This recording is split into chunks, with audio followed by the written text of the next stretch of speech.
Safari and Adventure Park proudly presents the Bird Show! Introducing our host for today, Mr. Dustin.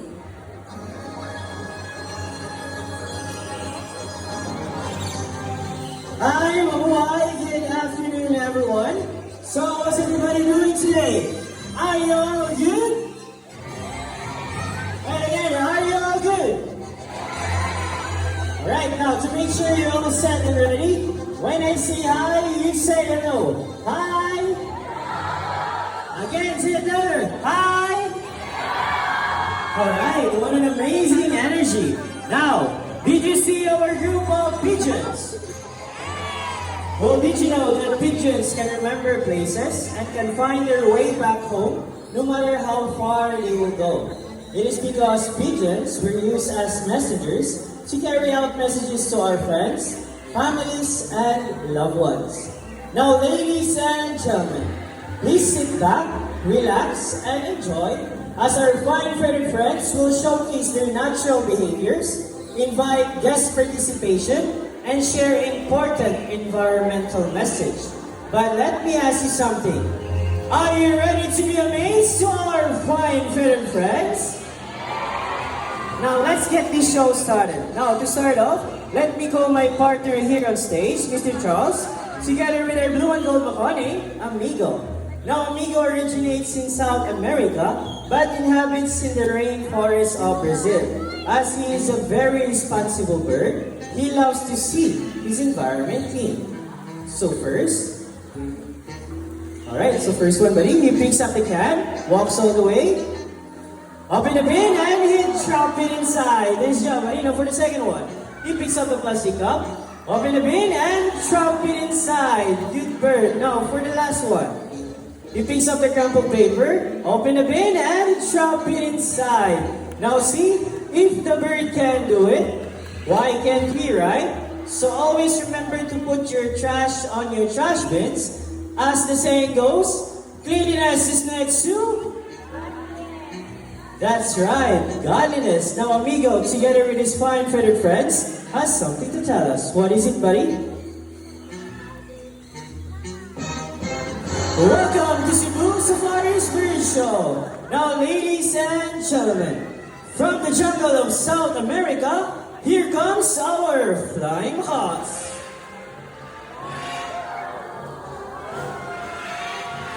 Now we have a total of 6 blue and gold flying hawks, namely Harry, Harvey, Matt, Tony, Kyle, and Cara.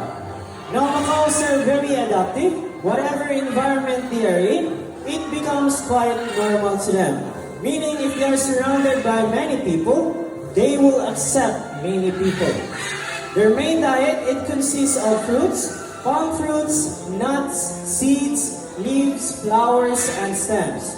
Now this bird, it can grow up to 85 centimeters in length with a wingspan of 3 to 4 feet. It has a strong beak that can easily crack nuts and seeds with an impressive bite force of 500 to 700 psi. PSI means pounds per square inch. Now there are around 400 species of parrots in the world, and blue and gold macaw ranked as the 3rd largest parrot globally. So round of applause to our flying macaws. Now our next bird we have is a very special, intelligent, and a super handsome bird. But I need your help to call him. Can you say Jumbo? Again, I can hear you. Sit down there. Say Jumbo. Here's our green wing makoni, Jumbo. So hi Jumbo, good afternoon buddy. Can you wave to the crowd like this? Hi, welcome to Cebu Safari. Now everyone, can you wave back and say, hello Jumbo?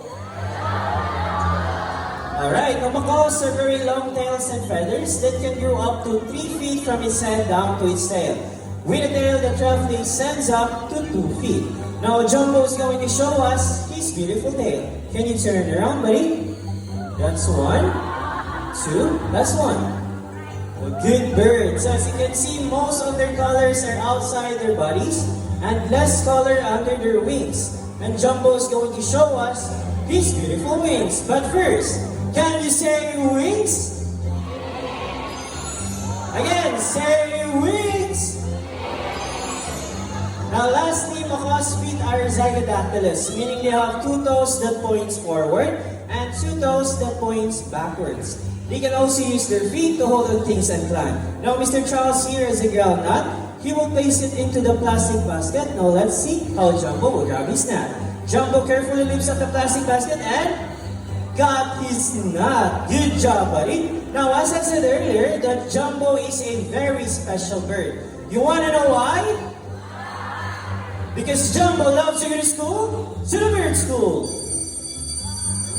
Now we have prepared two sets of tests for Jumbo, and the first one is a spelling test. Now we have here 4 animal pictures. We have here the snake, tiger, horse, and a camel. Now everyone, I need you to choose one animal picture. What would it be?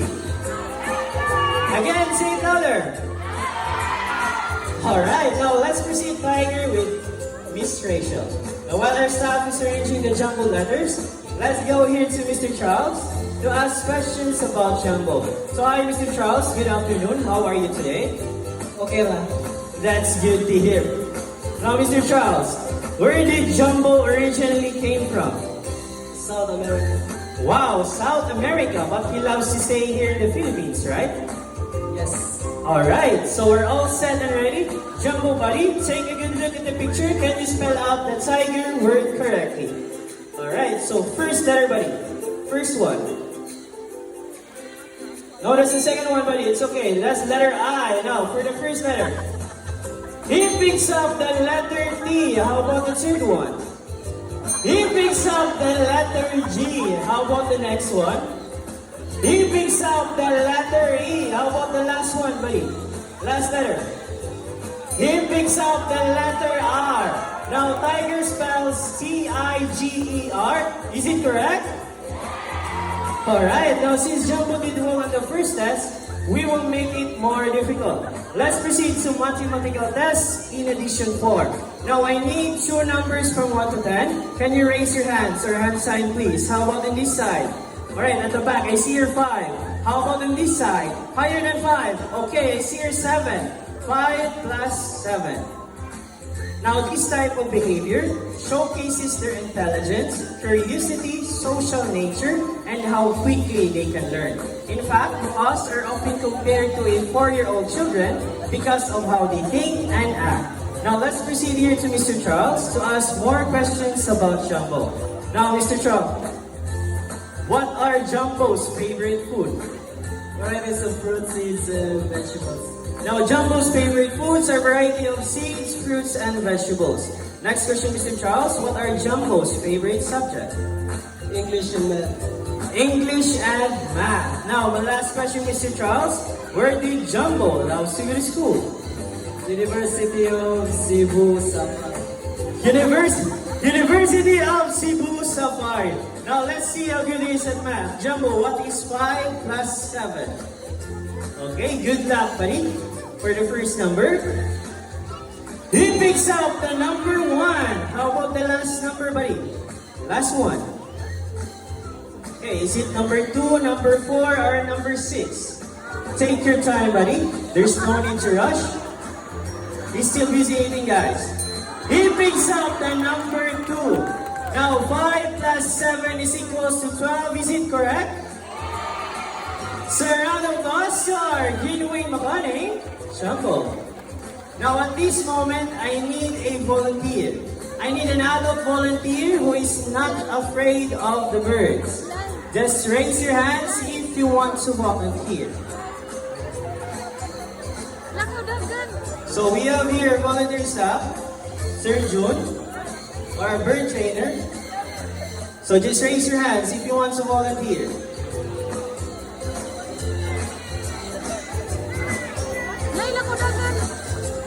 Now, Surgeon, how about on this side? Okay, so we already have our adult volunteer. Okay, so kindly listen to Surgeon's instruction now.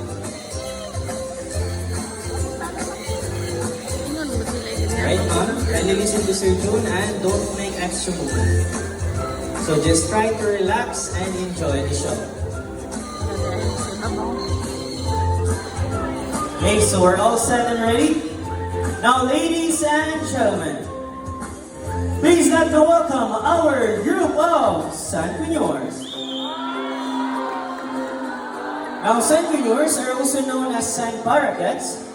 They are very playful, social, and have a very loud voice. They are natives to the northeastern parts of South America, like Brazil and Venezuela.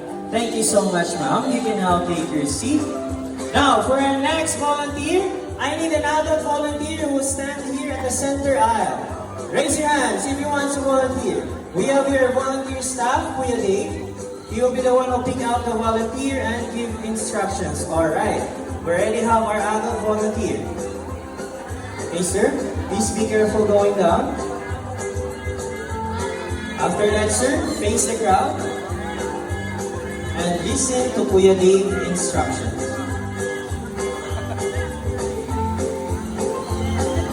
Okay, sir, look at the camera, smile. Now, ladies and gentlemen, feel the love in the air as we have here our couple sent to your name, Ding and Dong.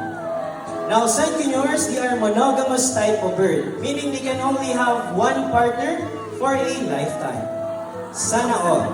But when their partner dies, that's the only time that they will find another mating partner. They are also monomorphic, meaning both male and female share the same physical features, just like their colors and size. Now, Sancuñors, they have a golden plumage from its head down to its underparts and have green wings. They also symbolizes as a beautiful sunset. Okay, so if you want to feed them, we have Sancuñor feeding at the birds of the world. Thank you so much, sir. You can now take your seat. Now, for our last volunteer, I need an adult volunteer with a money or a paper bill. Wala nilang isa. I need an adult volunteer with a money or a paper bill. Any paper bill will do. Just raise your hands if you want to volunteer. Alright, so already have our adult volunteer from Kuya Dave. Now, ma'am, kindly prepare a paper bill.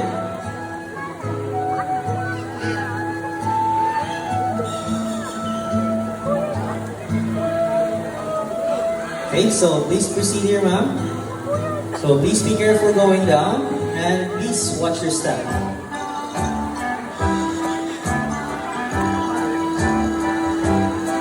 Okay, so this way, ma'am.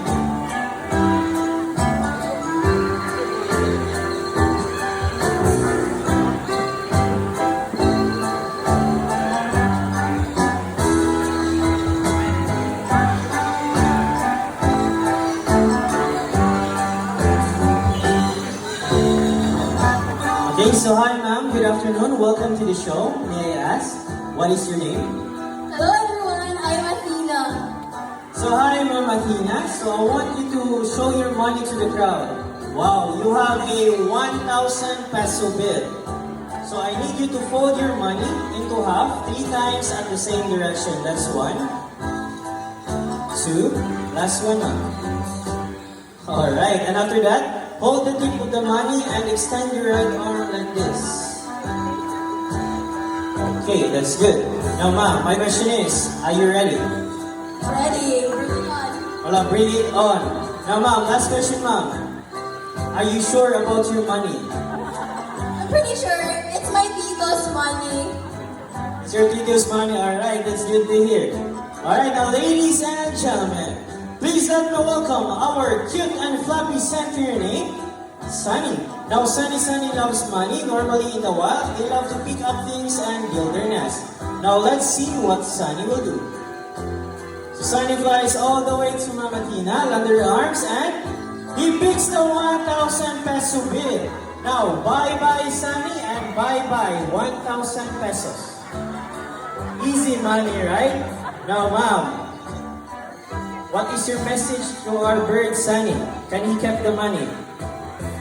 Sunny, give me my money back. It's not mine. It's It's not mine though, Sunny. Now, ma'am, can we do it again? Like another 1,000 pesos. Tito, give me money, please. We accept card or GCash. Now, I'm just kidding, ma'am. So I will help you get your money back. All you have to do is extend your right arm like this and open your palm. Now, Sunny is a good bird. He loves seeds more than money. Now, Sunny, can you return the money? Right, now Sunny flies back all the way to Mama Tina and he puts the 1,000 peso bill back. So round of applause to our cute and fluffy center your name, Sunny. Now, ma'am, stay here lang, ma'am. Ma'am, since you're already here on stage, is it okay that you will be our last volunteer for our last act? Sure, sure. Alright, it's good to hear. Now, proceed here, ma'am, in front. Now, Mama Tina, are you ready? Ready? Alright, now Mama Tina, you will perform an intermission number. You will dance with music. Is that okay? I can't dance. You're very familiar with this song. Is that okay? There's nothing wrong to try. Alright, there's nothing wrong to try. That's good. Alright, now music maestro.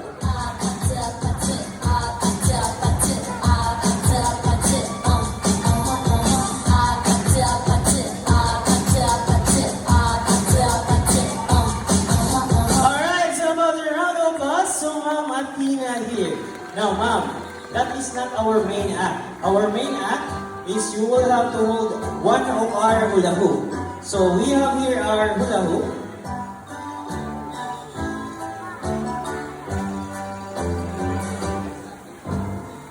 Okay, so all you have to do, ma'am, hold it like this.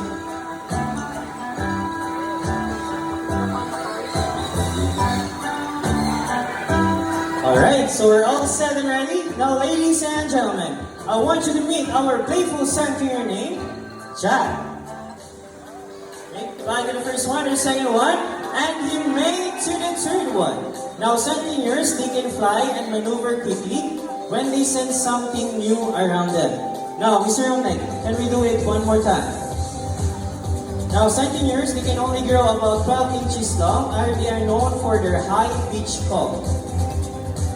Right, fly to the first one, to the second one, and we made to the third one. So a round of applause to our playful center name, Jack. Thank you so much, ma'am. You can now take your seat.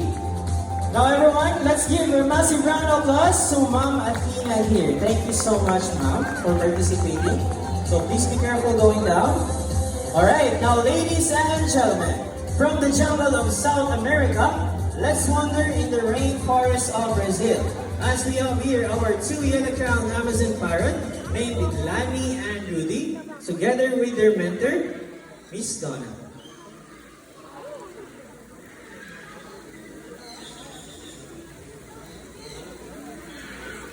Now everyone, I want you to meet Rudy and Lani. Now can you say hi?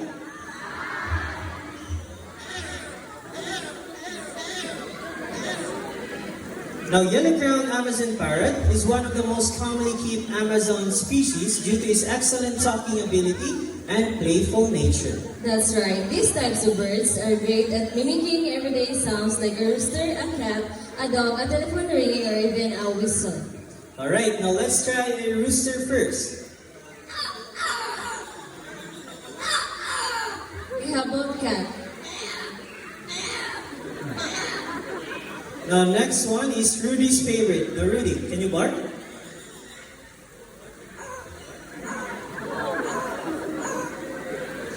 Now, next one is a telephone ringing.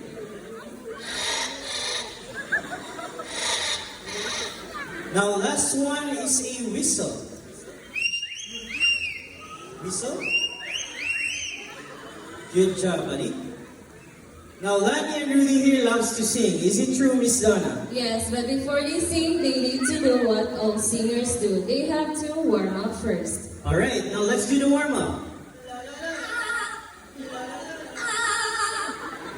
Okay, so they are ready for the first song. So let's try the first song.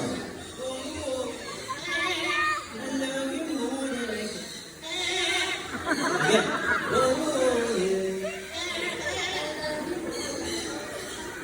I love you more than I can.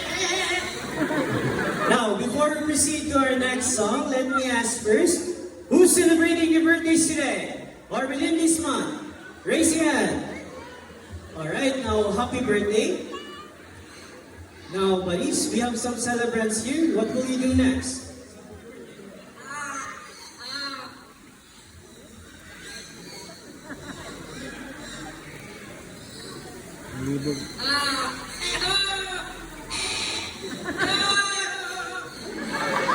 Ayan, you sing happy birthday.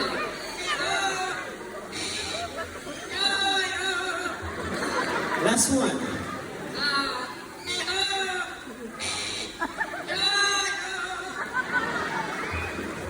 Now see how talented parrots are? They can mimic sound so well because their brains are super smart. Just like how humans using their voices. So a round of applause who are mimicking birds to your name, Lani and Rudy. And also to their mentor, Miss Donna. Now, since you already witnessed the amazing skills and talents of our Fluffy Birds, it is time to meet some fierce raptors, our birds of prey.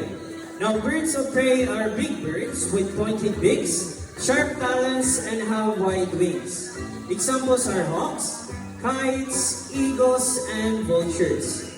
Now, I need everyone's cooperation, so please sit down, turn off the flashes of your phones, and if you have food in your areas, please keep your food inside your bag.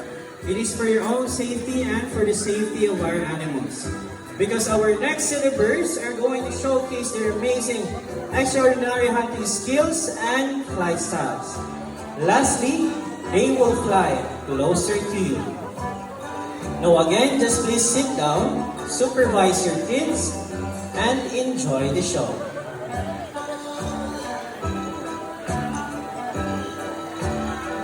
Okay, so we're all set and ready. Now, ladies and gentlemen, for our first birds of prey, it is a diurnal type of bird, meaning most of their hunting time is during the daytime. But before calling him, we will first need a lure. So the lure will be handled by our bird trainer, Mr. Romnek. The lure will serve as the real food or the real prey because this bird will showcase their extraordinary hunting skills and how good he is at catching his food. Now, Mr. Romnek, are you ready? Okay, so we're all set and ready. Now, ladies and gentlemen, keep your eyes alert to our Philippine Hawk Eagle named Hunter.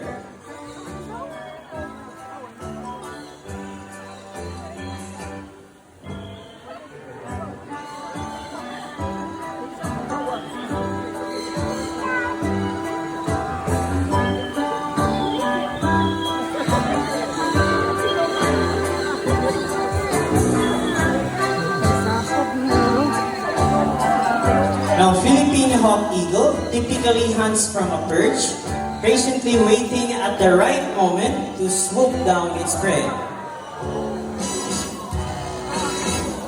Nice catch, Hunter. Now, this bird, it can grow up to 65 to 70 centimeters in length with a wingspan of 105 to 125 centimeters.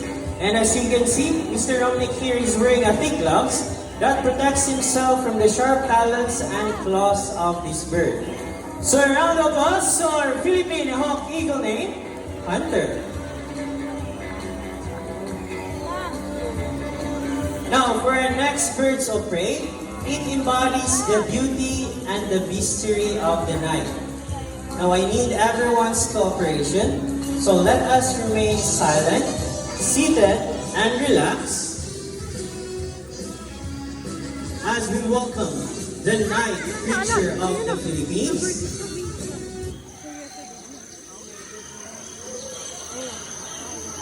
Now everyone, can you guess what is our next birds of prey? So we have here our Philippine Eagle Owl named Boo. Now Philippine Eagle Owl, they are the largest owl species that can be seen here in the Philippines. As you can see, it has a large head and a bulging eyes that can spot a prey up to 2 kilometers away. Their yellow eyes are not just for show, they have an excellent night vision, making them a powerful nocturnal predator. So when they fly, they are almost silent. It is because of their special feathers that helps them glide quietly in the night, making them as silent stalkers or the silent hunters of the night. So just like any other owls, they have a flexible neck. They can rotate their heads up to 270 degrees. It is possible because this bird has a 14 neck vertebrae, allowing them to spot out prey and be aware of its surroundings without moving its whole body. They also have an excellent hearing. They can hear tiniest sound made by their prey, even in total darkness. So they're locally known here as kuwago or bukaw. So a round of applause to our Philippine Eagle Owl named Boo. Now for our next birds of prey, they are great at snatching their food even in mid-air. Now I need everyone's cooperation, so please sit down and please keep your food inside your bag.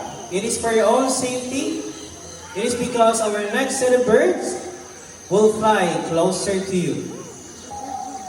Okay, so we're all set already. Now, ladies and gentlemen, put your hands together to our snatching prey of flight, our Dominicite named Shadow.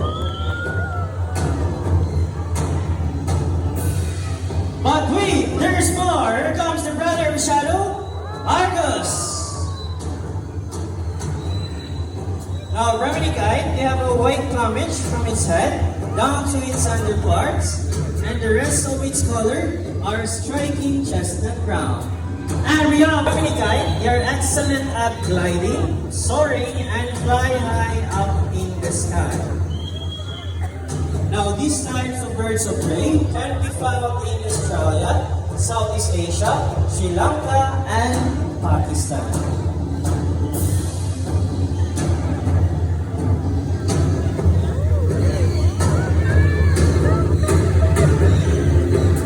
Now, Brahminicite, they are the real-world reflection of Garuda, a guardian figure that symbolizes power, protection, and divine guidance in various cultures.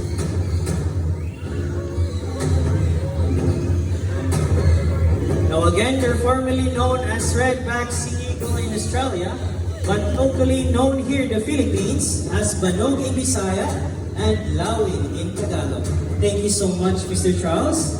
So a round of applause to our Brahminicite's name, Shadow, Argus, and Cloud. Now, from the medium size of raptors, let's proceed to the largest birds of prey we have here in Cebu Safari. Now, I need everyone's cooperation, so please sit down and do not try to reach out or touch this bird, because this bird will fly closer to you. So again, just please sit down and enjoy the show. Alright, so we're all set already. Now, ladies and gentlemen, for our grand finale, keep your heads up high to our white-bellied sea eagle named Silver.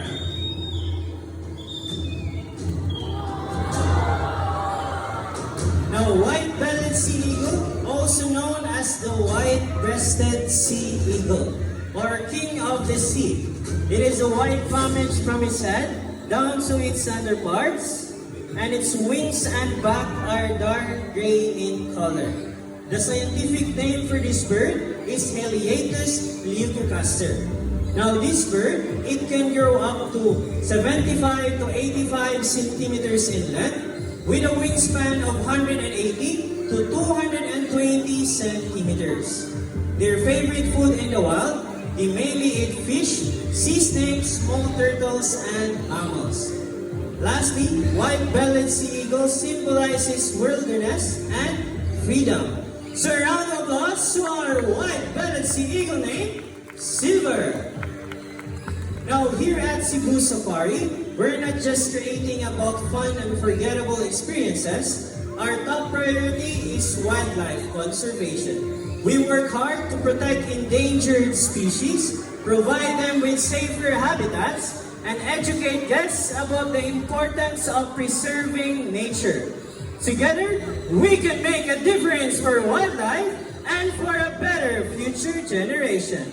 Now let me introduce you the people behind this successful show. My partner here on stage, Mr. Charles, together with Silver. We also have here Mr. James, together with Marina, Mr. Romnek, together with Kat, and Miss Rachel, together with Magnum. And to make this even more memorable, we present to you the symbol of love, peace, prosperity, and harmony. Now, my name is Dasin. We hope you enjoy the show. Thank you so much and enjoy the rest of the love.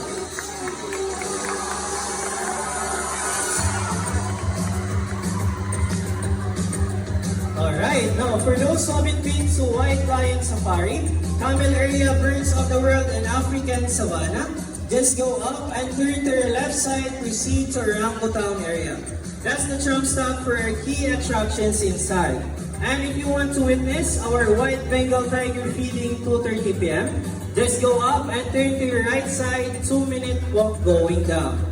And if you want to take pictures of our photograph birds, kindly form a line here at the center. We have here official photographers, the view too. So again, thank you so much everyone and enjoy the rest of the wild.